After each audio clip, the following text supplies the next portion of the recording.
Today I'm going to show you how you can film a video ad with your iPhone, and more importantly, how to get it done in 45 minutes. Yes, it's possible, and today I'm going to show you how. If you haven't already watched the video Best Practices for Filming Video Ads, go ahead and do that first. At this point, you have your iPhone settings set up, and maybe you already have your shot set up since we just went through that in the last video. But if you don't, now is the time to do that. So I've got my natural light from my window right in front of me. I've got my phone in my tripod right here. I've chosen a space where I feel very comfortable filming in.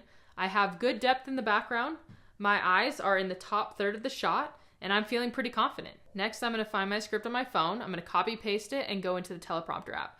I love this app because it is super simple to use. It actually allows you 750 words in the free version, but for 20 bucks, you can have unlimited scripts and length, plus a whole lot of other great benefits. So I do recommend purchasing it. All right, so let's familiarize ourselves on the app. So you'll see that the text will actually appear on the left side of your screen, and that is so that your eyes focus directly on the camera when filming. So let me show you a couple little tricks just in case you want to make adjustments. First of all, you can see on the right-hand side, you've got a couple of icons. The plus and minus are how fast the script is going to be read.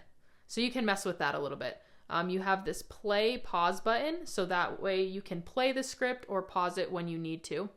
You have your scripts icon on the right-hand side, and if you go into that, you can see your script, you can edit your script, you can also see all of the takes that you had while filming that particular script. So those are the basic things that you're going to want to know. All right, now we have our shot set up, our script is in the teleprompter, it's time to film. Just a reminder again, it's okay to mess up, it will happen. Just restart that sentence or that section again, and don't worry, you will never know what even happened once you get the final edit back. Make sure you film your 3 hooks as well as the body of your script, your calls to action, and your high note. Once you're finished with your recording, upload it onto your laptop and drop it into your raw footage folder. You did it! You filmed your ad in 45 minutes or less. Nice work.